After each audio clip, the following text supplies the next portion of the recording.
Bom dia, gente. Tudo bem com vocês? Eu espero que sim.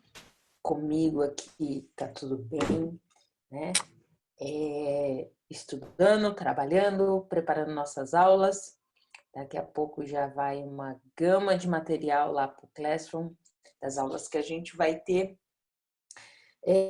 de hoje até o nosso final de semestre, né? Que deve se encerrar aí na semana do dia 22 de maio agora, né? E depois já vai para as provas. Pois bem, a aula já está sendo gravada, então mantenha a sua webcam desligada, se assim você entender. E qualquer coisa, me interrompa aí, né? Abra seu microfone e faça os questionamentos que entender necessário e retire toda e qualquer dúvida a respeito do assunto. Hoje nós vamos falar de Ministério Público, né, como função essencial para a justiça. Não, o Ministério Público que se tem em mente não está vinculado diretamente ao Poder Judiciário, mas ele atua como um auxiliar, né, no sentido de buscar a justiça em várias situações, seja como fiscal da lei, né, identificando se a lei está sendo devidamente colocada, devidamente utilizada, ou também o Ministério Público pode atuar enquanto parte, né, enquanto ele está atuando em prol dos direitos indisponíveis, né? E a gente vai falar um pouquinho disso. Pois bem, né?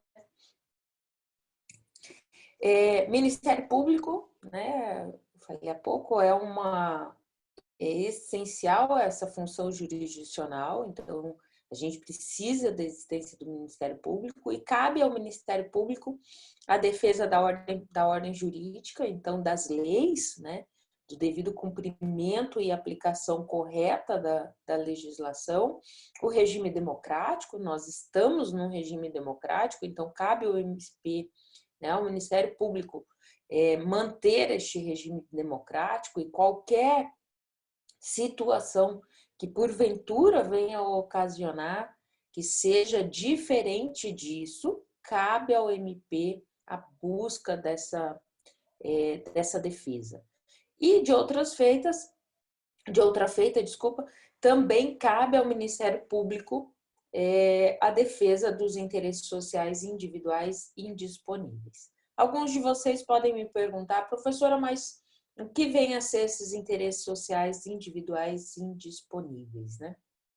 Os direitos individuais indisponíveis vêm lá do direito civil, logo no início de direito civil, e a gente vai tratar desses direitos individuais no seguinte sentido.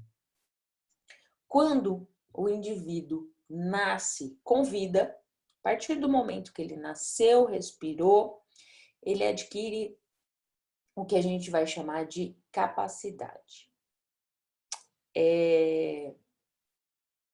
Essa capacidade é o fato de você, indivíduo, ao nascer com vida, ser passível de direitos e contrair obrigações. Pois bem, quando você nasce com vida, alguns direitos já são, desde este momento, inerentes a você. E estes direitos, eles só deixam de ser inerentes a você com a sua morte. Tem algum outro momento que você vai deixar de ter esses direitos? Não. Mesmo se você assim o quiser. São direitos que você não pode renunciar, você não pode transacionar, você não pode doar, você não pode deixar de tê-los pela sua própria vontade, né? E que direitos são esses? Direito à vida, direito à saúde, direito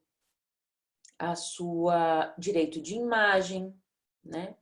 Ah, professora, mas eu autorizo o uso. Você autoriza o uso, mas o direito de imagem está inerente a você. Se você não autorizar o uso, sequer pode se utilizar, né? Então, se você não abrir a sua webcam durante a nossa gravação, você não está me dando permissão para que no vídeo apareça a sua imagem, né? Mas adiantaria eu fazer um rol aqui desses direitos? Não. Até porque, gente, esses direitos, eles são inúmeros, né? Não são taxativos e vai de acordo com a situação e com a pessoa. Você tem uma gama, né? Eu poderia passar a aula inteira, né? Começando a nossa aula agora, 8h10, eu poderia até às 9 e pouco, falando, elencando todos os direitos que são individuais e indisponíveis. E aí, o Ministério Público, ele também tem o cuidado diante desses direitos. E aí, nessa situação, ele pode atuar tão somente como fiscal e manifestar diante do processo para ver se está sendo manejado de forma correta a legislação diante desses direitos, mas o Ministério Público também pode atuar como parte.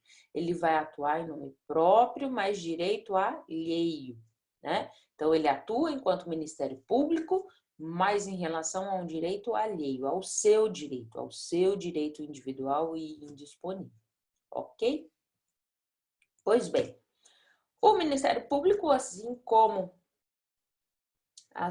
como o Poder Judiciário, ele é munido de alguns princípios, né?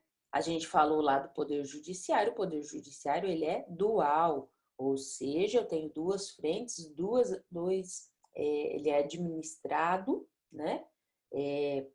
Tanto pela União quanto pelo Estado, né? E no caso do Ministério Público, o Ministério Público é uno, tá? Ele constitui um órgão único. Todos os membros do Ministério Público, eles são chefiados administrativamente. Deixa eu...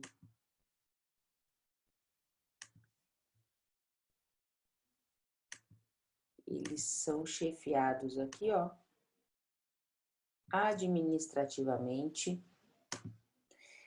pelo Procurador-Geral, tá? Mas eu estou falando, ó, administrativamente, tá? E aí, quando se fala em Ministério Público Uno, eu estou falando que todas as ramificações de Ministério Público, seja Ministério Público da União, Ministério Público do Estado, Ministério Público do Tribunal de Contas, tá tudo interligado. É um órgão só, tá? Mas, professora, e essas divisões? Essas divisões, elas vão ser pré-determinadas de acordo com a competência, com a matéria que cada um desses MPs vai atuar. Então, o Ministério Público do Trabalho vai atuar só diante da matéria trabalhista, né? Ministério Público Federal tem a especificação da matéria, né? O Ministério Público Estadual tem aqueles promotores que vão atuar na vara criminal, tem outros que vão atuar na vara civil, tem outros que vão atuar internamente, tão somente na manifestação dos processos que assim se faz necessário, tá? Mas todos esses ramos trata-se de um único Ministério Público, tá? Então, ó, deve ser entendido como aplicável internamente no âmbito de cada um dos diferentes ramos do MP. Eu tenho diferentes ramos, porém, trata-se de um órgão só. Os diferentes ramos é pré-determinado pela competência, tá? Aqui, quando se fala, não se fala em unidade, aqui está dizendo, por exemplo, Ministério Público Federal, Ministério Público do Trabalho, porque eles compõem, tá? Todo o que se diz aqui em relação ao Ministério Público, tá bom? Indivisibilidade, ou seja, né? Toda a atuação do MP, ela é imputada ao órgão, ao Ministério Público. Então, eu não tenho a atuação eu não nomino em relação aos seus membros. Não importa se foi esse ou se foi aquele promotor ou procurador e tal. Isso não importa. O que vai importar, ó, é a atuação do MP.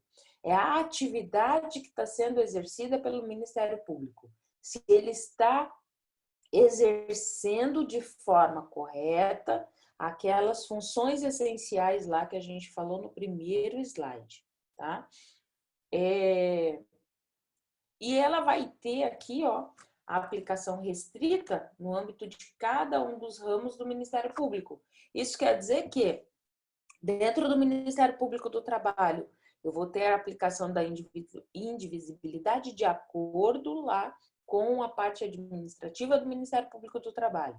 No Ministério Público Federal, da mesma forma, tá?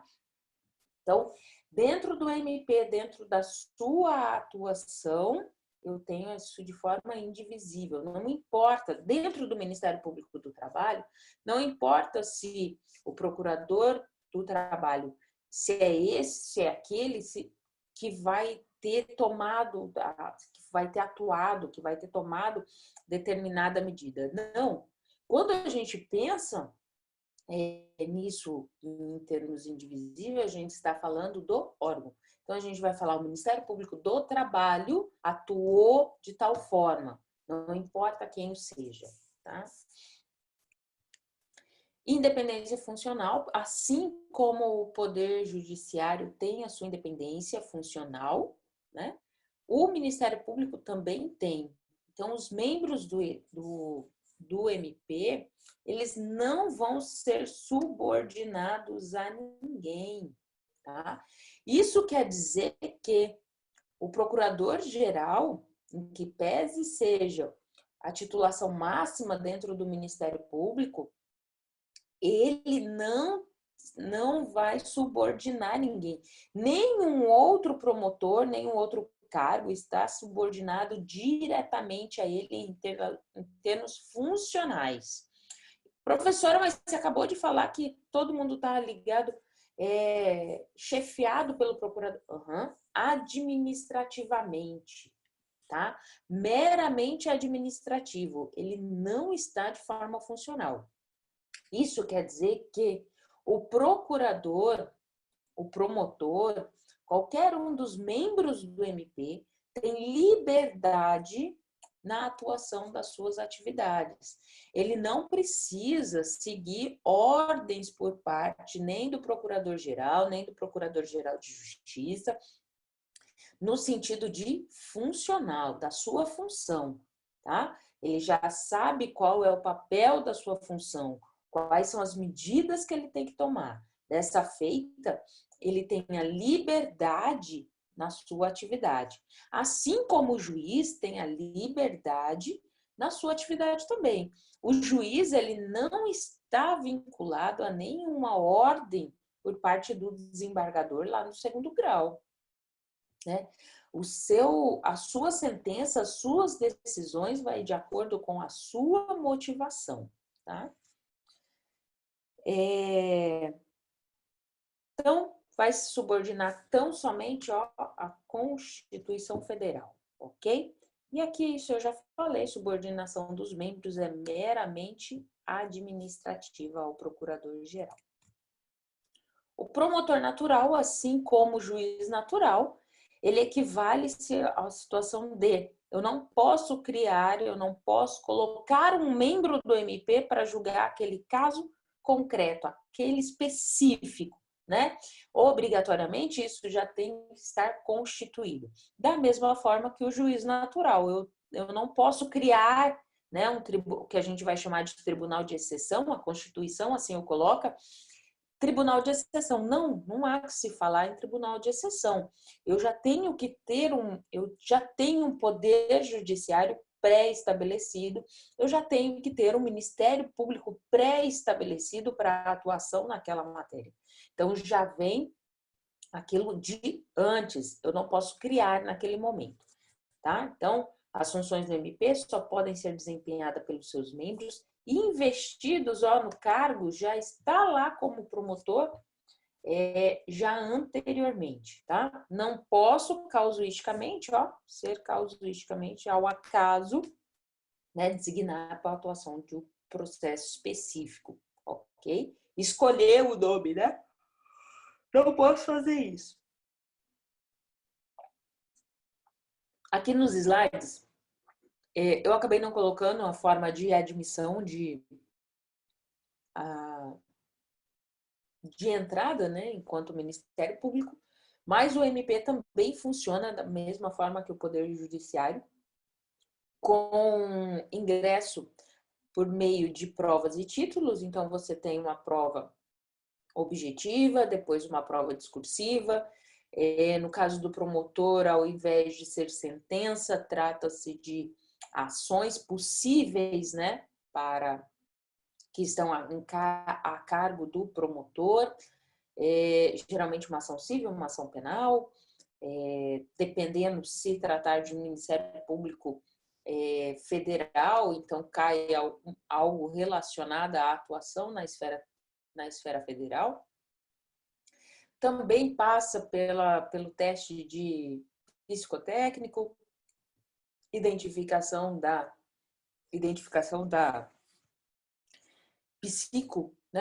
psicológica deste concurseiro, né? Desse candidato. E depois tem a prova oral, né? É um concurso assim, tal qual termos de dificuldade para o ingresso, tal qual a magistratura, tá? E aí também entra como promotor substituto, passa pelo estágio probatório de 2 anos, depois que passou pelo estágio probatório, aí sim você tem a vitaliciedade, né? Torna-se vitalício e você só pode ser exonerado com sentença transitada em julgada, que a gente vai ver daqui a pouquinho isso. E um concurso que demanda, né, assim como a magistratura demanda uma atenção, uma dedicação ímpar para a realização, né? Mas vale muito a pena aqueles que querem seguir na carreira, né? Vale muito a pena. Então, em outros princípios também tem autonomia administrativa financeira, né? Cabe ao MP, assim como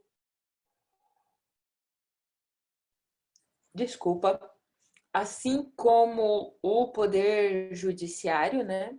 Cabe ao MP propor o Poder Legislativo, em termos de autonomia administrativa, criação e extinção dos cargos e de seus auxiliares, também política remuneratória, os planos de carreira, quem decide isso é dentro do MP, não sofre qualquer ingerência por parte dos outros 3 órgãos, né? Nem do Poder Legislativo, nem do Poder Executivo, muito menos do Judiciário. E a autonomia financeira vai estar nos limites da lei orçamentária e que é proposta pelo MP. Então, o MP ele encaminha, né, no prazo estabelecido ao Poder Executivo, e aí o Poder Executivo ele vai votar essa LDO. LDO não, a proposta orçamentária nos moldes da LDO. Se, né, o Ministério Público não encaminhar dentro do prazo previsto, a emenda constitucional 45 deixou previsto que obedece-se à lei orçamentária anterior, né?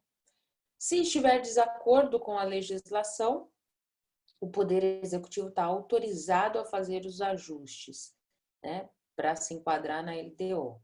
E se durante a execução orçamentária, né, o MP vem a querer realizar despesas, assumir obrigações que extrapolem os limites de lei, é proibido, é defeso.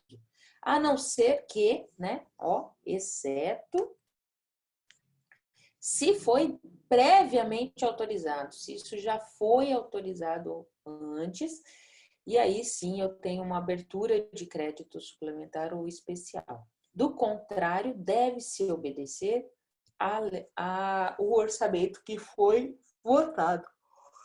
Esse friozinho em Cuiabá Tá dando sono, acho que eu não dormi suficiente.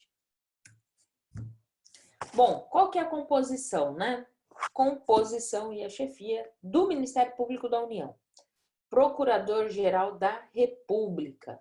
Ele é o chefe do Ministério Público da União, nomeado pelo presidente da República, depois que o seu nome é aprovado, né, pela sabatina, né, ele passa por uma sabatina no Senado, aprovado pela maioria absoluta, e aí sim o presidente da República pode nomear. O mandato é de 2 anos, permite a recondução, ou seja, ele pode ser reconduzido ao cargo, não precisa vencer os 2 anos, obrigatoriamente o presidente da República alterar, tá? Poderá ser reduzido, sucessivamente reconduzido. Aqui não se trata, ele não precisa ser reconduzido só uma única vez, ele pode ser reconduzido por vontade do presidente da República e pela aprovação de nova sabatina pela maioria absoluta do Senado, tá? No caso dos procuradores gerais estaduais, pode só uma única vez a recondução. Então, ele passa 2 anos, o governador, assim sim, tem o interesse público de reconduzi-lo, ele tem mais um mandato. Ou seja, procurador-geral da Justiça fica no máximo, 4 anos, tá? Não mais que isso. A destituição também vem por parte da representação do Ministério Público. Essa destituição aqui é no caso de vencer o seu prazo, não se trata do vencimento do prazo do mandato, mas é que assim, no decorrer do mandato, por situações ímpares, o presidente da República veio a pedir a destituição. Eita, gente. Tinha que estar tomando café ao invés de água, né? Ou senão chimarrão com esse tempinho. Então, a destituição vem de acordo com os atos ocorridos pelo procurador-geral, e aí o presidente da República faz uma representação, e aí o Senado precisa aprovar essa representação, vai deliberar, e se tiver a maioria absoluta do Senado, através de voto secreto, aí destitui-se o Procurador-Geral da República e incorpora um novo nome, tá? Composição deste Ministério Público da União, a gente vai ter o Ministério Público Federal, né? Que também é chefiado pelo Procurador-Geral da República, Ministério Público do Trabalho, Ministério Público Militar, Ministério Público do Distrito e Território, tá? No caso aqui, do Ministério Público do Distrito e Territórios, a gente tem um Procurador-Geral da Justiça do DF e que também é nomeado pelo Presidente da República. De qualquer forma, ele está vinculado aqui, e submetido ao Procurador-Geral da República. Em relação ao MP dos Estados, a gente tem o Procurador-Geral de Justiça. Ele é chefe do Ministério Público Estadual, nomeado pelo governador. E aqui, diferente do que se tem para o presidente da República, o Ministério Público Estadual parte de uma lista tríplice. Parte de uma lista tríplice elaborada pelo próprio Ministério Público do Estado, e eles são todos integrantes de carreira, tá? O mandato também é de 2 anos, mas só uma única recondução. O Poder Legislativo, neste caso aqui, observem bem, não participa da escolha. O Poder Legislativo aqui, ele não, no caso do Procurador-Geral da Justiça, ele não participa de sabatina, tá? A destituição, assim como do Procurador-Geral da República, trata-se de iniciativa, aqui neste caso não do presidente, mas do governador, e aí sim, né, para destituição eu tenho a deliberação de uma maioria absoluta da Assembleia. Eu não preciso da Assembleia para que ele seja manejado ao cargo, mas eu vou precisar da Assembleia, enquanto governador, para deliberação da sua destituição.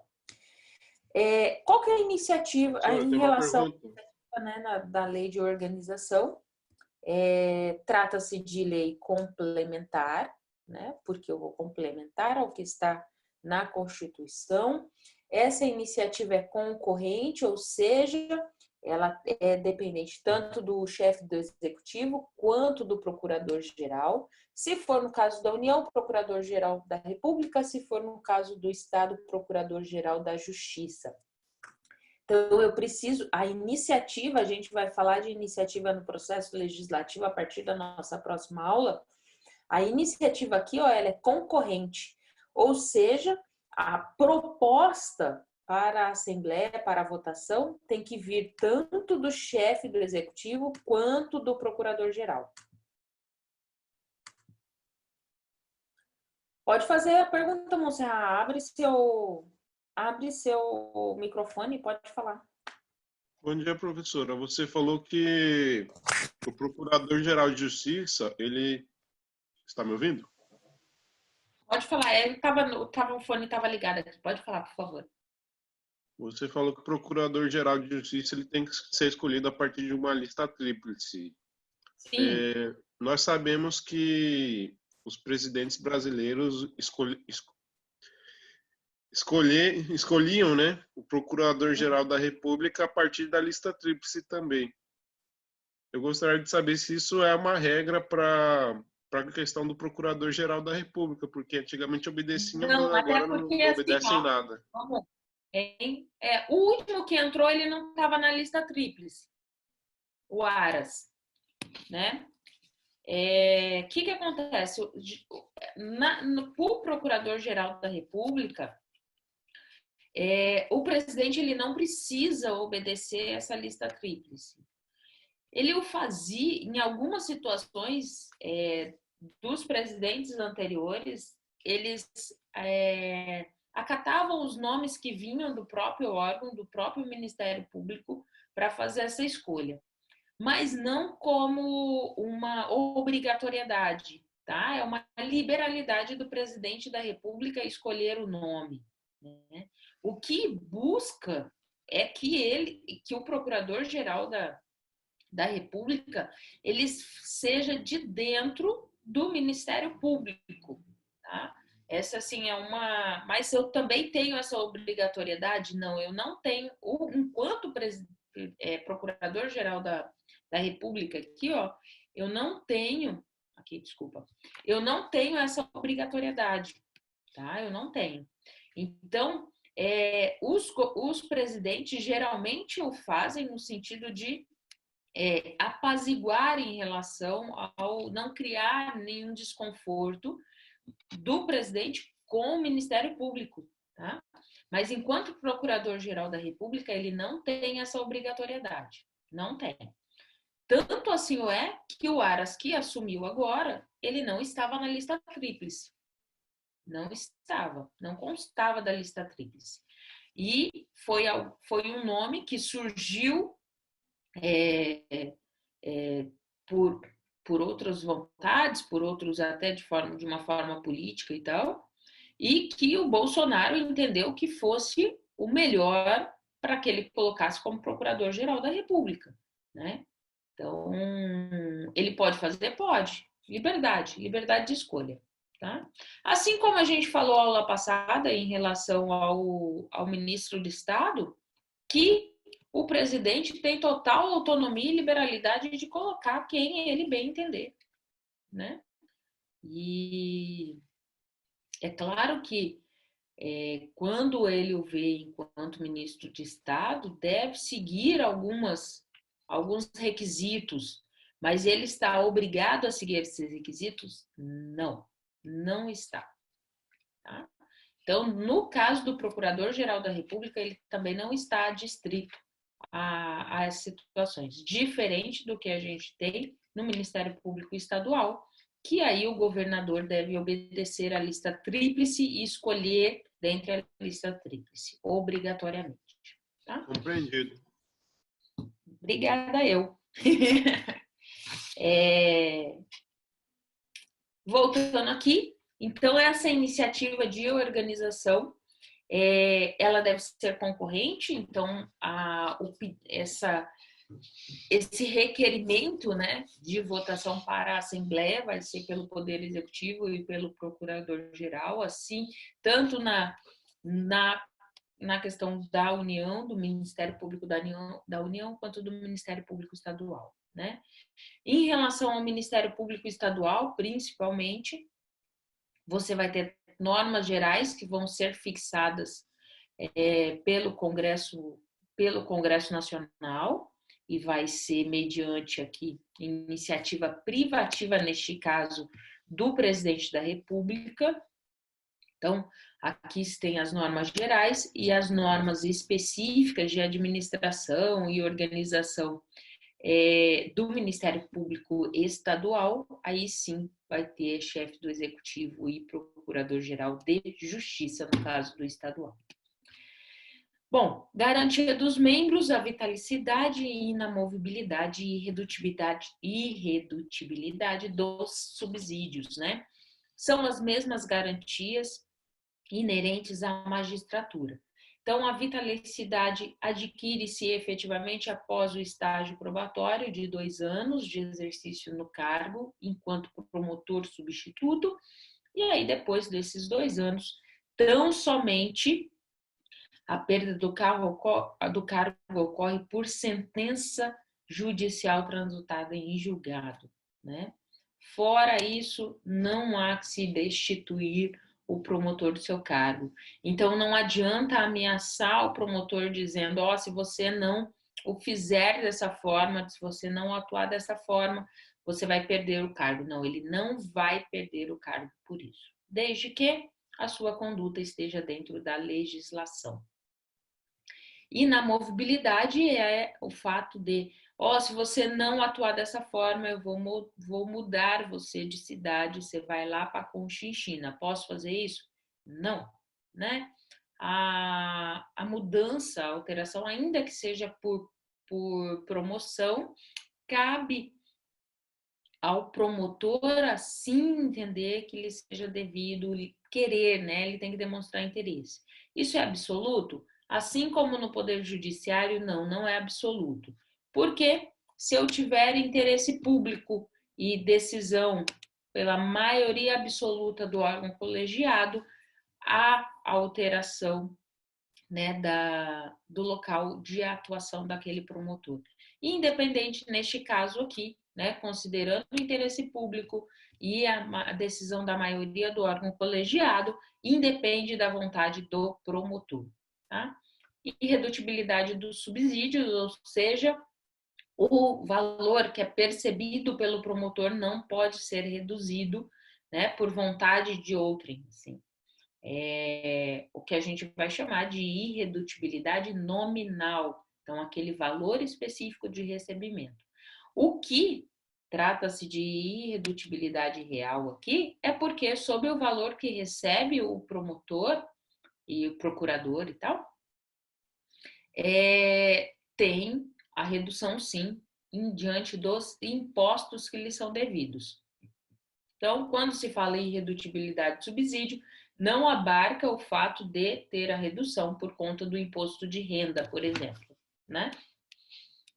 E no caso dos promotores, aqui mesmo substituto vai ter o imposto de renda no grau de máximo 27,5%, né? De acordo com o que se recebe. Vedação ao promotor, né, aos membros do Ministério Público, assim como do Judiciário. Tem algumas vedações, algumas coisas que eles não podem vir a fazer. Então, não pode receber a qualquer título ou pretexto honorários, percentagem, custos processuais, não pode exercer advocacia, não pode participar de sociedade comercial na forma da lei, não pode exercer outra, né, outra função pública a não ser de magistério, né? Não pode exercer atividade política partidária, não pode estar vinculada a nenhum partido político, assim como a magistratura, e muito menos receber a qualquer título o pretexto, auxílio, contribuição, ou seja, assim como a magistratura, Ministério Público, os membros do Ministério Público não podem receber presente, né, decorrente de qualquer parte do processo, fazer parte de processo, né, todas essas vedações estão inerentes aos membros do Ministério Público também. Isso é para não manchar a sua atuação, né? Então, e ter a isenção, né, na sua atuação. As funções, né, isso já está pré-determinado na Constituição, então, promover ação penal pública, zelar pelo efetivo respeito dos poderes públicos, promover inquérito de ação civil pública, proteção do patrimônio público, social, meio ambiente, promover ação de inconstitucionalidade ou representação para fins de intervenção, né, da União e dos Estados, defender judicialmente os direitos e interesses da população indígena, expedir notificação, procedimento administrativo da sua competência, exercer controle externo da atividade policial, requisitar diligência investigativa, aqui ó, depois eu corrijo, e a instauração de inquérito policial indicando os fundamentos jurídicos de suas manifestações. E ainda exercer outras funções que lhe forem conferidas, né, de acordo com, aqui ó, aqui é livre a representação judicial e consultoria jurídica. Depois eu corrijo isso, ok? E aí tem ainda, gente, ó, Ministério Público junto ao Tribunal de Contas, tá? Eles integram a respectiva Corte de Contas, né? E a sua veiculação é meio de lei ordinária, tá? A iniciativa de lei da sua organização é privativa da respectiva Corte de Contas. Faz parte do Tribunal do Ministério Público? Faz. A única diferença é que esse Ministério Público ele vai atuar tão somente dentro do Tribunal de Contas, tá? Atuando de cunho fiscalizatório e apoiando o Tribunal de Contas, uma vez que identificado qualquer irregularidade, esse Ministério Público no Tribunal de Contas, ele sim vai ter a incumbência, né, já de lavrar, de fazer de cunho investigatório dentro do Tribunal de Contas e com os órgãos auxiliares, para já deixar pronto, né, a possibilidade de uma denúncia ou queixa crime relacionada às contas do Poder Executivo, tá? O julgamento dos membros, né, dos próprios membros, se a gente tem dentro do Poder Judiciário o CNJ, dentro do Ministério Público, a gente também tem o Conselho Nacional do Ministério Público. Mas, relacionado a alguns dos seus membros, a gente tem uma atuação diferente, né? Para os membros do MP da União, o Procurador-Geral da República cabe ao STF o julgamento de crime comum e ao Senado os crimes de responsabilidade. Tá? Aqueles que atuam perante os juízes, ou seja, a primeira vara ali, ó, os juízos, né? Cabem ao Tribunal Regional Federal. Então, aqui eu estou falando, ó, membros do MPU, lembra a composição lá? Ministério Público da União, Ministério Público do Trabalho, Ministério Público Militar, Ministério Público Federal, né? Então, eles atuando lá nas varas federais, nas varas do trabalho, quem vai julgar? Tribunal Regional Federal, tá? Pelos crimes comuns e de responsabilidade. Agora, pelos crimes da justiça eleitoral, faltou um L aqui, aí cabe ao TRE, tá bom? No Ministério Público Estadual, Os que atuam perante o TJ, ao STJ. Então, ao Ministério Público Estadual que atua diante do Tribunal de Justiça, cabe ao STJ julgar crime comum e de responsabilidade.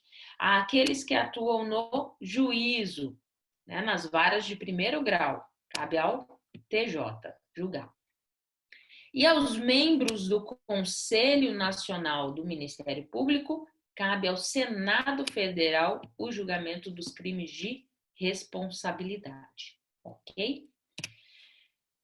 Bom, e o Conselho, né? Eu estava falando do Conselho Nacional, ele está de forma análoga ao Conselho Nacional de Justiça. A função do Conselho Nacional do Ministério Público é controlar a atuação administrativa e financeira do MP. Então, a exoneração de um membro do Ministério Público deve passar pelo Conselho Nacional do Ministério Público, né? O procedimento adequado, devido, assim como lá do CNJ, com devida ampla defesa e contraditório. Né? Então, fiscalizar o cumprimento dos deveres funcionais de seus membros por meio do desempenho da atribuição que foram constitucionalmente outorgada. Além dessa atuação administrativa e financeira, ele faz o controle, assim como o CNJ, de todas as funções desempenhadas pelos seus membros. Identifica se estão cumprindo com as metas pré-estabelecidas pelo Conselho para a melhor prestação da atividade jurisdicional que cabe aos membros do MP. A composição do conselho, né? Todos eles são nomeados pelo presidente da República. Professora, tem e depois pode falar. Uma solicitação aqui. Poderia desacelerar um pouquinho, fazendo favor? É que eu não sei, pessoal, mas eu estou copiando aqui. A sua fala é condizente, mas é muito rápida, entendeu? Tá, eu vou falar mais devagar, então. Então, não por isso.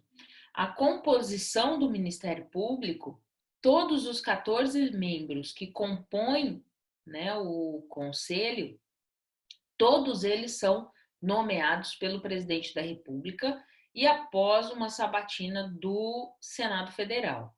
É claro que o Procurador-Geral da República, que vai presidir o Conselho, ele já passou por essa sabatina, né? Então, não há que se falar aqui em nova nomeação.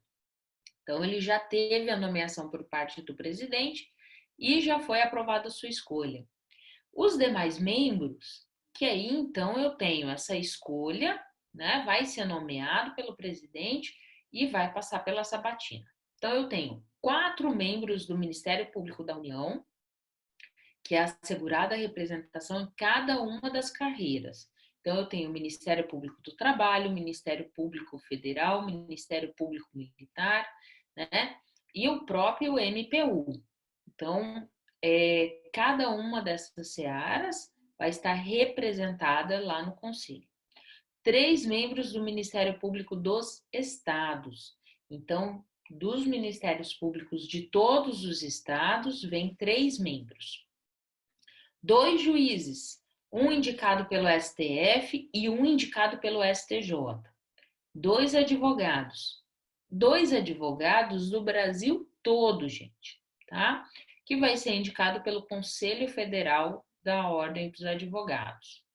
Ainda tem 2 cidadãos de notável saber jurídico e reputação ilibada, um indicado pela Câmara dos Deputados e outro pelo Senado Federal. Tá? Esses são os 14 membros do Ministério Público, do Conselho Nacional do Ministério Público. Ano passado, eu até falei na aula à noite, ano passado eu tive a oportunidade de fazer sustentação oral por 2 vezes no Conselho Nacional do Ministério Público. Né? Eu estava na defesa da minha sobrinha. Ela era candidata no concurso para o MP estadual de Minas e na prova na prova discursiva dela, na segunda etapa, a correção ficou abaixo 5 centésimo, 0,05, né, para a nota de corte. E aí a gente entrou para o mandado de segurança, ela ganhou e aí ela deu continuidade ao concurso. Só que tinha o procedimento interno, o pedido interno para o Conselho Nacional, para que fosse revista essa correção da prova, por conta desses 5 centésimos, tá? Não é 5 décimos, é 5 centésimos, 5 dividido por 100. E aí, nessa oportunidade, como eu estava em Brasília e tudo foi um facilitador, eu fiz a sustentação oral, né? Eles não acataram, né? Em que pese o relator assim o quisesse, se tivesse a votação, ficou em 6-5, né? E aí não teve êxito. Ela, no final do concurso, quando teve o julgamento, na verdade, já era para dar posse. Ela tinha ficado em 12º lugar no concurso todo, mas aí, por conta do conselho não ter autorizado, ela foi excluída do concurso, né? Mas Papai do Céu faz tudo, né? Foi meio, vou dizer, antes de dizer o que aconteceu a posteriori, mas sim, foi bastante frustrante eu sair do conselho, assim, quando a gente faz as coisas e se envolve emocionalmente, é mais difícil de lidar e é frustrante você ver alguém, né, deixar de entrar no concurso, que é bastante difícil, né? Depois ela, no caso dela, ela estudou mais de 5 anos para isso e aí você fala que 5 centésimo, né? É frustrante. Mas assim, Papai do Céu faz as coisas, gente, muito, muito certas e às vezes na ocasião a gente não vê assim, né? Mas a gente tem que acreditar e logo na sequência, né? Purinha, aquela música lembrei da minha sobrinha agora. Ela passou no MP do Paraná, né? Hoje ela está atuando, ela passou ano passado, no final do ano, tudo foi uma alegria ímpar. E ela passou, gente, no MP, na prova oral, ela descobriu que estava grávida, né? Ela é casada com meu sobrinho. E aí descobriu que estava grávida, fez a prova oral grávida já. E lá no Paraná, toda a família dela e do meu sobrinho também está toda no sul, né? Assim, os pais, irmãos e tal, estão toda no sul. Então, ter passado no Paraná e com o bebê, né, já criou um facilitador muito grande, assim, e as cidades no sul, em termos de estrutura, né? A nomeação da pessoa que ficou em Minas na mesma etapa que ela foi para uma cidadezinha no sul de Minas com bastante deficiência, assim, e aí ela com pequeno. Então, as coisas se encaixam, né? Mas diria, assim, que foi a minha sustentação oral lá. Eu vou ver depois se eu encontro gravado, porque eles gravam e mostro para vocês.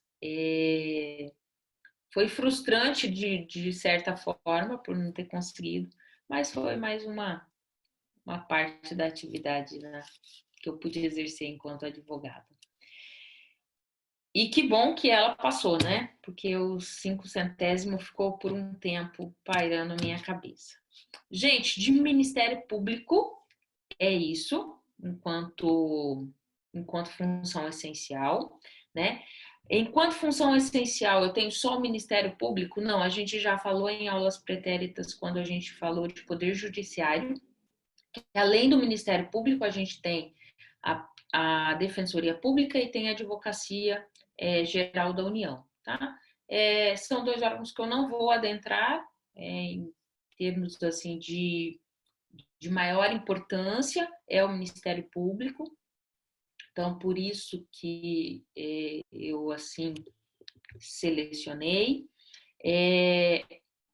Das matérias que a gente ainda tem que falar, eu vou, assim como eu falei já na aula passada, aqueles que não estavam, né? até amanhã eu vou colocar todos os slides das nossas próximas aulas já, né? Daqui a pouco vocês já vão receber aí pelo menos 4 ou 5, né? Que vai compor o processo legislativo. E em relação a outras matérias, eu vou fazer de uma forma mais simplificada, até porque vocês o terão a posteriori, tá? E como prometido, na próxima aula, eu já vou ter elaborado a prova, e aí eu vou dar algumas dicas, né, das matérias mais específicas para vocês estudarem no intuito de auxiliá-los nesse sentido. Feito? Gente, alguma dúvida, algum questionamento, alguma coisa que vocês queiram me indagar, seja em relação a essa aula, aulas pretéritas, sintam-se à vontade. Ou não querem falar mais nada comigo? Ou já está tudo certo? Se, bom, nada vocês estão falando, então, alguém me chamou aqui.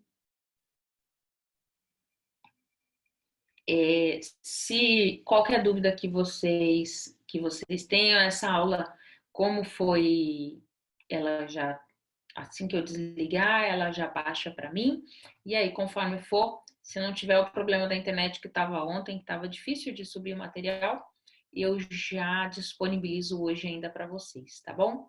No mais, gente, ó, beijo da tia Cacá. Bom restinho de semana, bom final de semana e até terça-feira. Não deixem de assistir.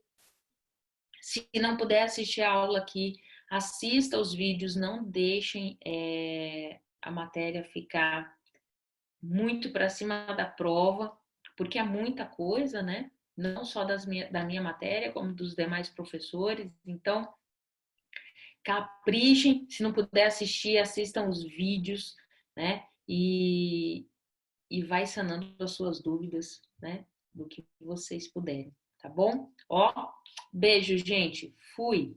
Até mais. Tchau, tchau.